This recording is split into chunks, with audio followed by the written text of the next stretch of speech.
Hello friends, we'll be discussing the concept of change in demand here. What exactly leads to the change in demand of any product or any service is something that we'll be understanding.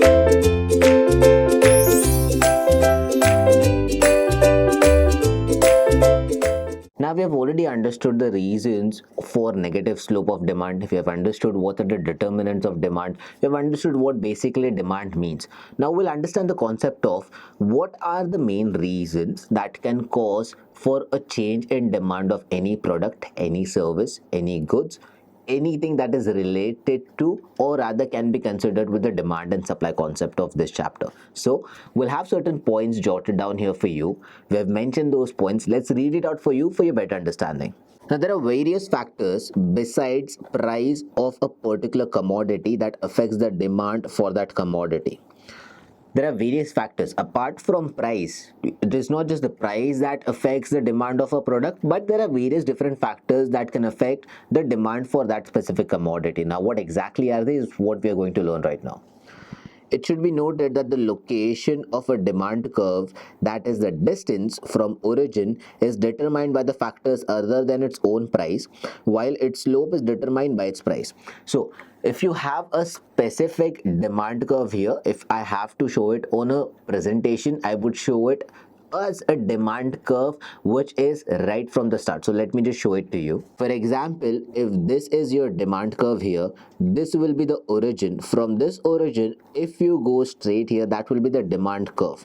Now the distance from this origin until this part is determined by various factors apart from the price.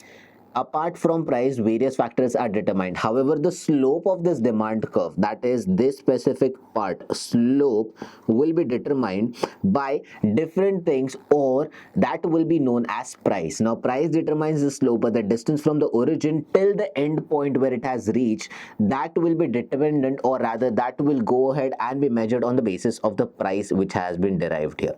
Now let's go to the next line that has been mentioned. In other words, demand for a good changes when a consumer moves from one point to another on the same demand curve. Movement along the demand curve here. When the entire demand curve shifts in the position, movement from one demand curve to another.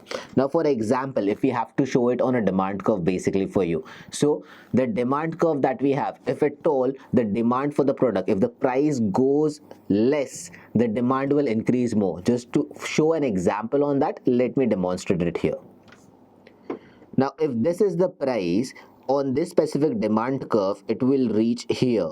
So basically we have a demand of this. So if this is the demand curve, this is the price that we are talking about, and this is the price or other demand. So if this is called as price here, this will be called as demand. So this demand has to be satisfied in a specific manner. Now if at all the price increases, this will lead to certifications, or rather this price has decreased, this demand is increasing. Now with this thing, the demand curve will also shift. So to meet this level, the demand has decreased as the price has increased here. So with this specification, the demand curve will keep on sloping down if the price is increasing, because the demand curve will keep on sloping. And the reason why this demand curve is sloping is because the increase in price is leading to less of that demand of that specific product. However, this is not related to just one simple product. It can vary according to different products. So we have like basic necessity products, we have like luxurious products, we have like intermediate products.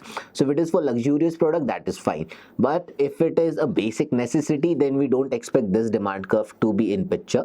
We'll have a different demand curve which will explain later on once we go ahead with the demand schedule and the other details related to it. So this is what we have to say, or rather when there is a change in demand, this is how we explain it. Let's go to the next part here.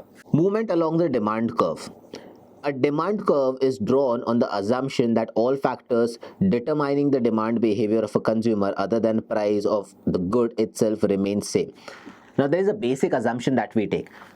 Except price, everything is constant.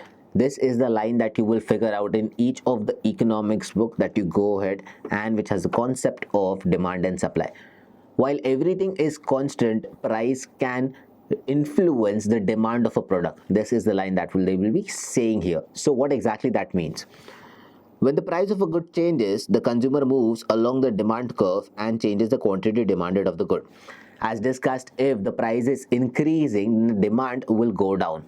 If the price is decreasing, then the demand will go up. For example, let us draw a graph here.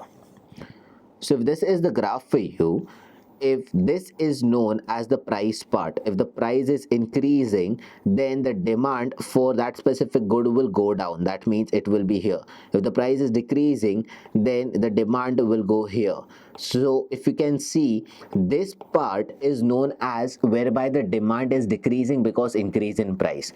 This part is known where the demand is increasing because of the lessen or rather lowering of price here. So we can call it as this part being price and this part being demand here. So all these details needs to be understood in a specific manner, and again I'm saying this, it will vary according to different products. Now, movement from one demand curve to another, or rather to other.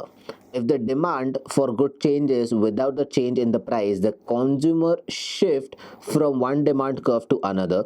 Such a movement is termed as increase in demand.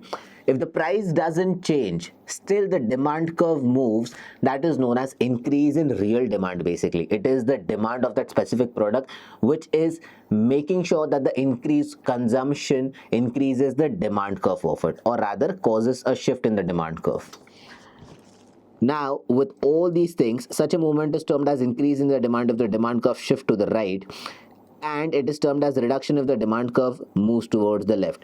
So if the demand curve moves towards the left side, that is known as a specification related to decrease in price or demand.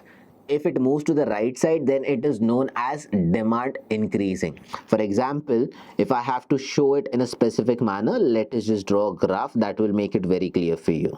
Now the thing that we're trying to do here is making a specific graph here. Now this is the demand curve that we're talking about. If it moves to further right, that means the demand is increasing here. If it moves to further left, that means the demand is decreasing here. This is what you need to understand. Now the next concept refers to the shift in demand curve results from the change in factors other than price. This shift of demand curve is basically not because of the price but other factors that are related to the product, and except price, everything that comes under this category, it leads to change or rather shift in demand curve here. Now, other factors which influence the demand curve are change in price of related goods, change in income of the consumer, change in taste and preferences of the consumer. Now, other factors that can lead to change in demand is the substitute or related goods. If their price changes, of course, there is going to be change in demand. If the taste and preferences changes of the consumer, then yes, there is going to be demand. For example, earlier we had a trend of monkey wash jeans. We don't have that right now. We have a trend of joggers. We have a trend of tone out or worn out jeans here. Now, similarly, this trend will keep declining and a new trend will come up. Hence, the demand of these jeans and these joggers will go down significantly as the demand for that thing will increase because of the taste and preferences here. Similarly, if the income level of a consumer is increasing or decreasing, that will also affect the specifications of that good, or rather that will also affect the demand of that specific good. So this is all that we have to explain, or rather these are the basic reasons that you need to understand when it comes to change in demand of any product or goods or service. So that's it all that we have to discuss when it comes to change in demand. Thank you.